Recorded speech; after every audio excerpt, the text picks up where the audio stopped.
السلام عليكم. النهارده بقى هنعمل كيك شوكولاته بصوص رائع جدا واقتصاديه، والصوص اقتصادي برضو بدون بيض وبدون فرن. لو عجبك الفيديو ما تنسيش تعملي لي لايك ومتابعه القناه عشان ان شاء الله يوصلك كل جديد. نصلي على الرسول صلى الله عليه وسلم ونبدا. شايفين بس الكيك عامل ازاي من غير بيض ولا اي حاجه؟ شايفين عامل ازاي؟ والصوص تحفه جدا وقوامه ما شاء الله.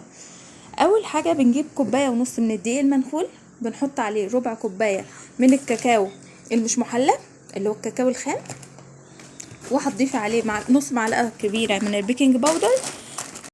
هنحط رشه من الفانيليا، طبعا مفيش بيض ولا حاجه بس الفانيليا بتدي طعم حلو، و3/4 كوبايه من السكر حسب الرغبه، لو انت عايزه تزودي تخليها كوبايه تمام، بس انا بحب الحاجه سكرها خفيف. ورشه من الملح.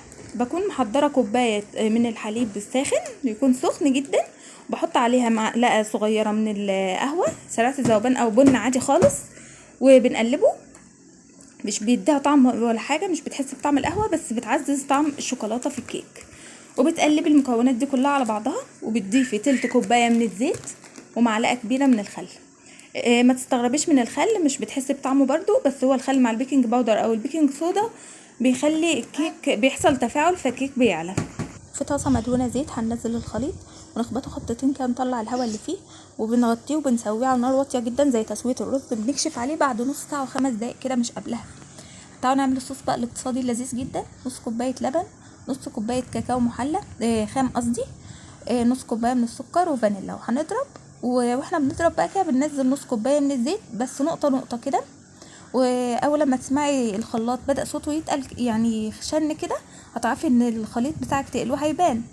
هتنزلي الخليط بقى في كوبايه، تقدري تحتفظي بيه في التلاجة لحد ما الكيك يستوي، وتقدري ان انت تسيبيه بره عادي. لو في التلاجة هيتقل اكتر، لو بره هيبقى بالقوام اللي انت شايفاه ده.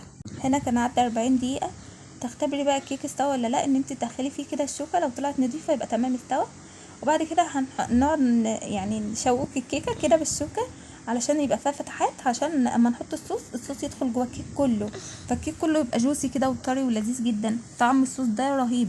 لو عايزه الصوص يفضل على الوش بس، تقدري بعد ما تعملي الفتحات دي تسقيها بحليب او حليب بالكاكاو، او تقدري ان انت ما تسقيهاش حاجه عادي، هي طريه اصلا وجوسي مش محتاجه اي حاجه.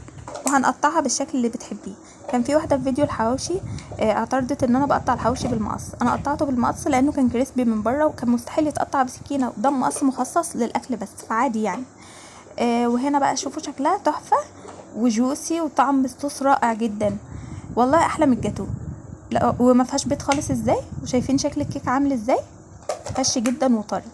لو عجبك الفيديو ما تنسيش تعملي لي لايك ومتابعه القناه عشان يوصلك كل جديد ان شاء الله، وشكرا لدعمكم. باي باي.